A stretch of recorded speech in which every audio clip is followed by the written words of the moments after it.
दोस्तों लगातार मैं आपको एक खबर बता रही हूं कि लोकसभा स्पीकर के पद को लेकर टीडीपी ने अब तक अपना दावा नहीं छोड़ा है। बकायदा इसके लिए मैंने आज सुबह आपको ये वीडियो दिखाई थी जिसमें मैंने आपको बताया था कि इंडियन एक्सप्रेस ने भी अब इस खबर को छापा है और बताया है कि टीडीपी के राष्ट्रीय प्रवक्ता ने अस्सलाम वालेकुम, नमस्कार दोस्तों इस बात को लेकर काफी ज्यादा हंगामा लोगों में है कि स्पीकर पद किसको दिया जाएगा। जी हाँ दोस्तों, आप भी मेरे ख्याल से आप भी इस बात को जानने के लिए काफी उत्सुक होंगे। हर पार्टी से चाहती है कि मुझे स्पीकर पद मिल जाए बड़ी ही आसानी के साथ, लेकिन दोस्तों सूचना के अनुसार ये बातें सबसे ज्यादा सुनने और समझ में आ रही है। इस पद की सबसे ज्यादा जो मांग कर रही है वो है टीडीपी।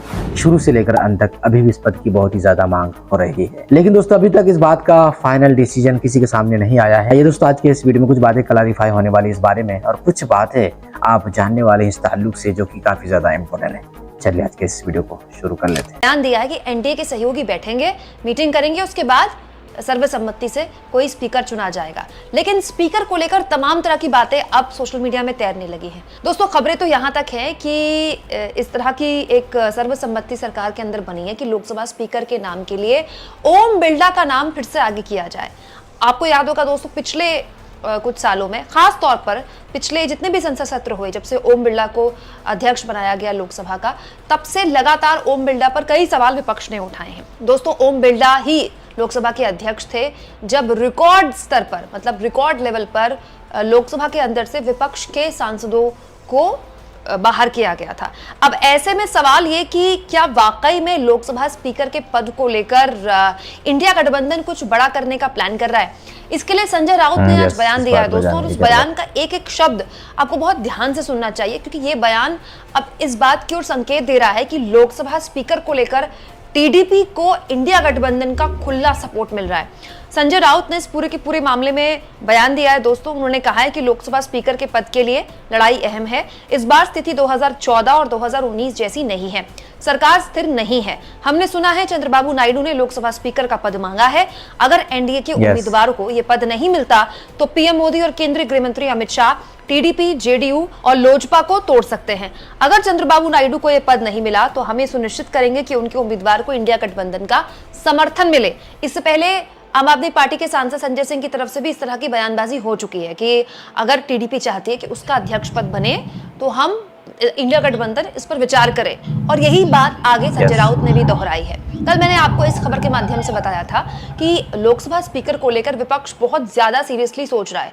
हो सकता है कि अगर ओम बिरला जैसे नाम को एक बार फिर से आगे किया जाए तो विपक्ष दोस्तों उसकी काट ढूंढने के लिए लोकसभा स्पीकर के लिए अपने उम्मीदवार को भी खड़ा कर सकता है। अगर ऐसा हुआ तो फिर ये चुनाव होगा, इसका भी चुनाव होगा और बड़ा इंटरेस्टिंग होगा। संख्या बल के लिहाज से विपक्ष कम पड़ता है, ज्यादा पड़ता है तो आगे देखने वाली बात होगी, लेकिन संसद के अंदर के माहौल का आप इससे अंदाजा लगा सकते हैं। जो बात संजय राउत ने कही दोस्तों, वो अब आंकड़े भी बताते हैं कि अब संसद के अंदर 2014 और 2019 वाला माहौल नहीं रहेगा। आप सोचिए, अखिलेश यादव जब बैठेंगे तो उनके पीछे उनके सांसदों का एक पूरा जत्था बैठेगा। ये समाजवादी पार्टी के वो सांसद है दोस्तों जिन्होंने बीजेपी के उत्तर प्रदेश में छक्के छुड़ा दिए। दोस्तों तृणमूल कांग्रेस के बड़े स्तर पर सांसद जीत कर आए हैं, खुद कांग्रेस पार्टी के बहुत बड़े स्तर पर सांसद जीत कर आए हैं। 100 से ज्यादा तो अब कांग्रेस पार्टी के सांसदों की संख्या जा चुकी है। 2 निर्दलीयों ने भी अब सपोर्ट दे दिया, तो 102 के आसपास अब कांग्रेस के सांसदों की संख्या हो चुकी है।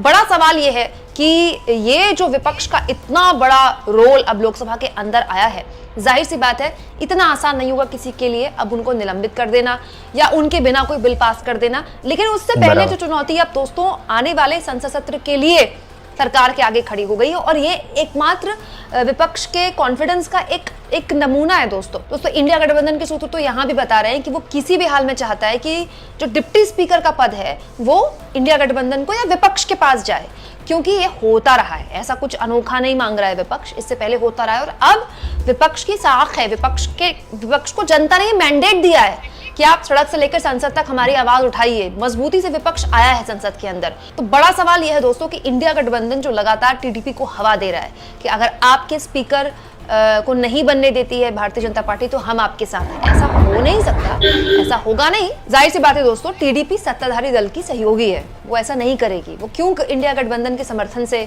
कोई अपना स्पीकर के उम्मीदवार के चयन की ओर आगे बढ़ेगी। लेकिन ये एक तरह की प्रेशर पॉलिटिक्स है जिसमें इंडिया गठबंधन टीडीपी को ऑफर दे रहा है और टीडीपी ठुकरा नहीं रही है।